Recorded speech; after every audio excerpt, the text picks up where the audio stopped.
What's up mga kababayan? News that matters here. Dito sa video natin ngayon ay ating panonoorin si Madam Maharlika. Grabe itong ibinunyag ni Madam Maharlika patungkol sa isyung confidential funds na kinasasangkutan ni Vice President Sara Duterte. Paano ba naman kasi mga kababayan? Plano di umano ni First Lady Liza Araneta at Tambaluslos na pabagsakin itong si VP Sara at dumihin ang kanyang pangalan sa taong bayan nang hindi magwagi sa pagtakbo sa eleksyon sa taong 2028. Naku naman po. Pero bago ang lahat mga kababayan, huwag niyo po sana kalimutang mag-like at subscribe para updated ka sa mga uploads ko araw-araw. At yun na nga no mga kababayan, dagdag pa rito di umano na nililihis ang issue kay VP Sara ng mga bayarang media upang hindi malaman ang pagkababa ng trust rate ni BBM sa taong bayan. Grabe naman. Kung kaya naman hindi ko na patatagalin pa, heto na ang buong video. Si Sara about confidential fund. Utos ni Lisa Smugs yan. I'm telling you, utos ni Lisa Smugs. Binabayaran ni Lisa ang mga tumitira ngayon kay Sara. Yan ang katotohanan. Later on, malalaman ninyo ang mga ang pinaka kwento kung bakit si Sara ngayon ay talagang ina-highlight sa mainstream media. Bayad ni Lisa yan. Magkasabot sila ni Tambaluslos. Kaya nga sabi ko nga kay Sara, sabi ko nga, wala naman ako karapatan magsabi, pero I can say here. Alam na ni Sara na buwiset sa kanya si Lisa. Pero hindi ko alam bakit nakikipagplastikan pa siya. It's up to you, Sara. And yan, ngayon, inaano ka nila. Alam niyo naman, even nung campaign, sabi ko, pag nagtakbo si Sara at saka si Kuting, kay Kuting ako, di ba? Pangalawang choice ng si Sara, pero ngayon, tignan nyo ginagawa. Bakit itong confidential fund ni Sara na 125 million, nag-vlog na ako dyan eh. Bakit hindi nitong, bakit ang mainstream media, ito lang ang tanong ko, palangga. Bakit ang mainstream media, si Sara ang binuboljak, bakit hindi kasama si Bongbong? Sino ba nag-decide na bigyan siya ng confidential fund? Si Kuting. Bakit ang confidential fund ni Kuting na dinadala ni Lisa sa Europa para itago niya sa offshore account nila ay hindi binuboljak ng mainstream media? Kaya nga sabi ko, kung silang dalawa, ang opinion ko dito, kung talagang si Sara ay may nakomit na pagkakamali, bakit siya lang, bakit hindi silang dalawa kung talaga? Actually, hindi ko masyado tinututukan yan kasi may mga nagtatanong, you know what? Ang utak niyan ay si Lisa Ahas Smugs. Sila ni Tambaluslos, boljakin ng boljakin si Sara. You know why? Kasi bumaba ang trust rating ni Kuting. Dahil nga sa nangyayari ngayon. So, takot sila kay Sara. Kaya nga, pag natanggal nga naman si Sara at nag-speak up kay, si Bongbong Kuting, pag natanggal nga naman, di ba, sino bang papalit kundi si Sara? Di ba, wala tayong choice. Wala kayong choice kundi Sara. Kaya tinitira ni Lisa at ni Tambaluslos si Sara ngayon. Yan yung catch niyan. My goodness. Kaya sabi ko, kung patas ang mainstream media, tirahin si Sara at si Bongbong. Bakit hindi nila tinitira si Bongbong? Sino ba buwaka ng ilang nag-decide sa confidential fund na yan? Di ba si Bongbong Marcos? Di, punteryahin na yung ulo. Dahil hindi naman nag-decision, di ba si Sara? Ngayon, kung pareho sila, na nag-connive sila, whatsoever, bakit, my question is, bakit si Sara lang? Open your mind. Hindi ko, pabor ako kay Sara, no. Ang opinion ko dyan, ang not really opinion, facts to mga palangga. Si Kuting, galing sa kanya ang pera, bakit si Sara lang ang tinitira ni mainstream? Bakit hindi yung dalawa? Yung mainstream, pinapabango si Kuting. Pilit na pinapabango ng mainstream si Bongbong, ngayon yung pamimigay-migay ng buwaka ng bigas na yan, na galing daw sa smuggling. Tapos sabi ko nga, bigay na, di ba, puro pabango. Pero si Sara, boljak, sige, boljakin natin si Sara, puruhan natin si Sara. Din yung bigas na yun, sinasabi ko na sa inyo, di ba? Hindi man lang mapangalanan, di Kuting kung sino ang smuggler. Saan ka na nakakita? Buwaka ng Genemes. Nahuli mo na ang warehouse. Nahuli mo na yung warehouse, kinuha mo yung bigas. Hindi mo alam kung sino smuggler. My God, yung utak ninyo, gamitin ninyo mga kababayan. Ganun pa pag naghuli. Napakadali lang sa Pilipinas. Yung warehouse na to, kanino to? Check mo lang sa record kung totoong may particular, Maharlika warehouse kunyari. Nakakapaggawa nga si Lisa Smugs. Nakakapag-hire nga ng Intel firm para mag-create o mag-provide ng peking address against Maharlika. Diba? Yan pa, nasa kanila ang power. Hindi nila ma-extract, masabi kung sino ang pinagkuhaan nila ng hoard ng bigas na ngayon ay pinamimigay. And that's good na pinamimigay, pero may catch yan, mga palangga. Ang ibang pinamimigay dyan, mga kababayan, alright? Sabi ni RC Lazag, yung address nyo, major effort mahanap, pero yung warehouse, wala. Exactly. Oh, ang ganda ng comment ni RL. Oh, highlight natin si RL. Tama ka palangga. R Lazaro. Yes. Ang address, ang gawa ng address ko, nakita, pero ang smuggler hindi makita. Oh.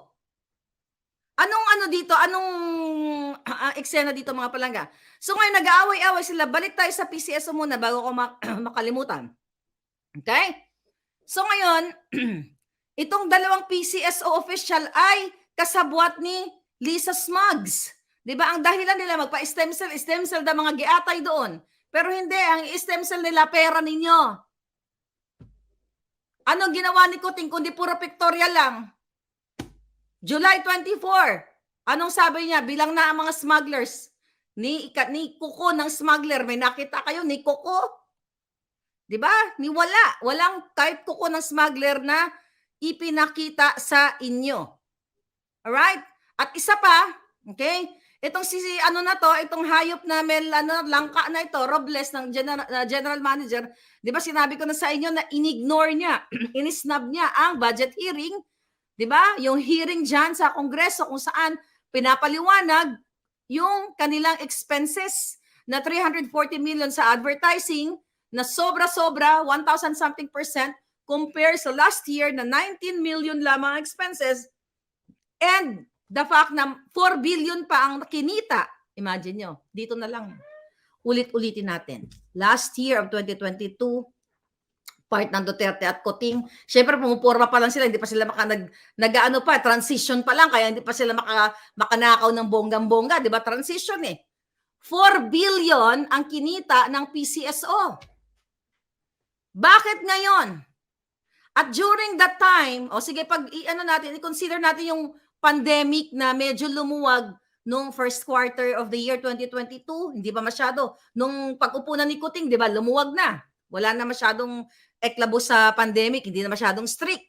Di ba, supposedly, marami ng pera yung tao pagdating ng 2022, 2023. Bakit ko nasabing maraming pera ng tao? Kasi back to work na, nakakatrabaho na sila, di ba? Kumikita na yung mga negosyo. So, ibig sabihin ng mga tao, kung dati ay tumataya ng loto during pandemic, ay konti-konti na kasi wala silang pera. Diba? Nung nag-open na ang mga komersyo, ang kalakalan sa ating lipunan, ay mas dumami yung pera. Baka 2022, 4 na bilyong piso ang kinita ng loto. At nung 2023, wala pang 1 bilyon, 900 million lang. Kasi ang pera, dapat nga mag-double pa ang kinita ng PCSO nga kasi nagbukas na ang merkado. Kaya hindi man lang natapatan yung 4 billion in 2022 kasi na-shoot doon sa dinideliver, okay? Pinapa-deliver ni Mel Robles sa bahay ni Lisa sa Nara Street. Nakita ko yung bahay niyan. Hindi ako napasok sa bahay pero nakita ko ang bahay nila doon. Okay? Nadaanan ko lang. Ngayon, mga kaibabayan, so nasaan ang pera? Ayun, nasa Europa. Itinago ng Bureau of Immigration ang pagpuslit ni Lisa Araneta Marcos, pagpuslit sa Europa. Ano ang mission niya? Pwede ka naman pumunta ng Europe o wherever. At sasabihin mo, gusto ko lang mag-relax, gusto ko lang mag-tequila, ay mag-martini, gusto ko mag-laklak ng alak. Diba? Pwede naman yon. Kasi meron ka namang kalayaan na maglaklak at magsingot. Pero bakit itinatago sa inyo mamamayang Pilipino? Sagutin nyo. Whether galit kayo sa akin, whether kayo ay pula, puti o pink. Bakit hindi sinasabi sa inyo na si Lisa ay umalis? Bakit hindi binabalita ng mainstream media? Bakit nakagagaling lang ito sa mga puting ahas from Bureau of Immigration at sa mga taong nakapaligid sa kanila? Ano yung intensyon? Para hindi nila malaman, hindi nyo malaman, siyempre na mayroon silang transaksyon.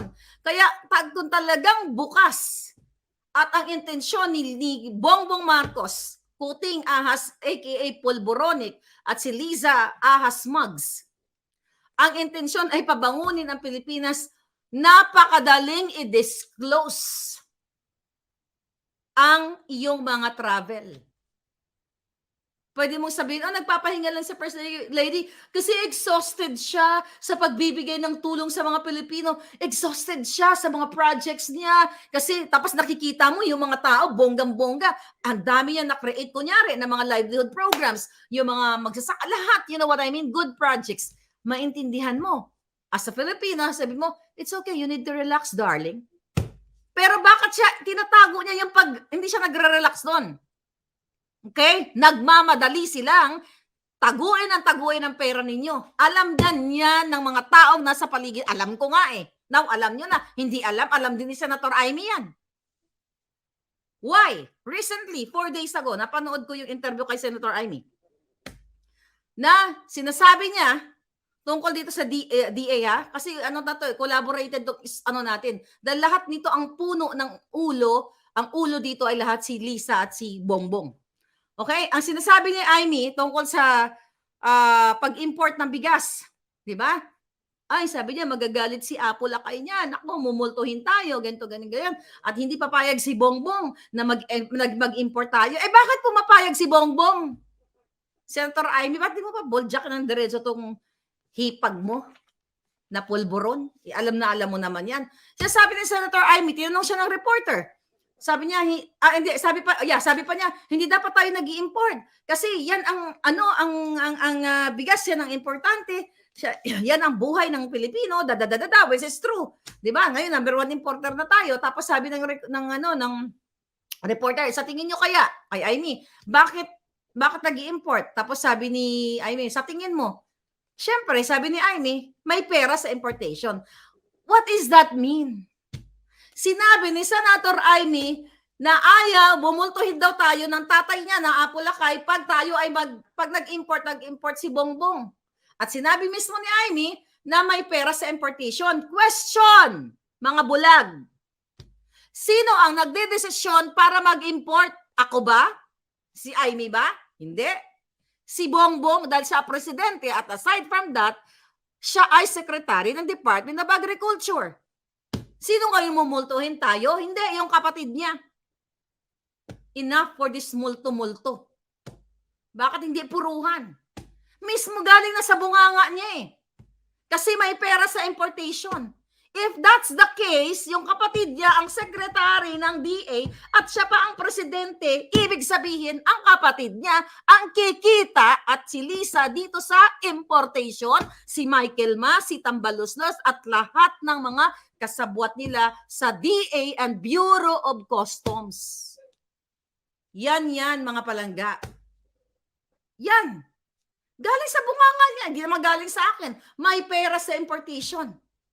Kung hindi pipirmahan ni Kuting sa utos ni Lisa, pirmahan mo na yan, may kikita ba sa importation? Instead of what? Ngayon, anihan na ng ating mga farmers na alagaan ng ating mga magsasaka dahil yan ang pangako niya during the election eh. 'Di ba? Bigyan ng patubig, bigyan ng lahat, lahat ng kailangan nila imbes na i-deliver doon sa Nara Street, din dadali ni Lisa, pa-travel siya papuntang offshore account nila, papuntang Europa. Sino ngayon ang nagpe-fake news dito? Sino ngayon ang nagmamahal sa bayan dito? So dapat ko bang purihin? So hindi tayo magsasalita. Kahit mismo sinabi ng kanyang kapatid na kumikita sila sa importation. Bobo ka na lang talaga kung hindi pa naaarok ng utak mo kung sino ang kumikita sa DA. Indirectly, hindi man sabihin ni Amy na ang kumikita sa Department of Agriculture sa importation ay ang kapatid niya, ang hipag niya, ang pamilya nila, at 10 na mga jejemon na kasabwat nila. Dahil ulit-ulitin ko, isaksak ko sa mga jutak ninyo na ang DA Secretary si Bongbong Marcos, kaya ayaw niyong umalis dyan dahil si Lisa ang may gusto niyan. Mismo sinabi ni Lisa sa akin during the campaign, let's push Duterte para i-appoint ang kanyang asawa dahil hindi naman makakaapekto sa electoral protest. Pupush pa ni Lisa na sabihin kay Duterte na tanggalin na ang Smart Magic. Ayan, ito na naman. Smartmatic sa atin, pero tignan mo, nakipagsabuatan, nakipag-alyansa si Lisa dahil siya ang ulo ng kademonyohan ng lahat ng nangyayari sa Pilipinas. Yan, mga kababayan. Ngayon, kung hindi kayang arukin ng utak ninyo na sila ang kumikita sa smuggling business at sila ang pinuno, ay jutang Ginemes, na buhay pa kayo sa mundong ito na hindi gumagana ang mga jotak nyo. Di ba? Kawawang Pilipino. Right? Ngayon, mga kaibigan, ano pa ang mga eksena kang ganap dito? Ano ba ang title natin? Ayun, ngayon, paraning na, sabi ko nga sa inyo, pinapa-ispayan na naman ako, nasabi ko na sa inyo ni Lisa Smugs, at pinagdududahan ang lahat ng mga Duterte appointees na mga naiiwan sa gobyerno, diyan na ang mga kampo ni Duterte ang nagbibigay sa akin ng information. Siya nga ka, Lisa. Masyado ka nang nasusunog ng pulburon. Pero yung pangangampang mo talagang eksperto ka sa pangangampang hindot ka.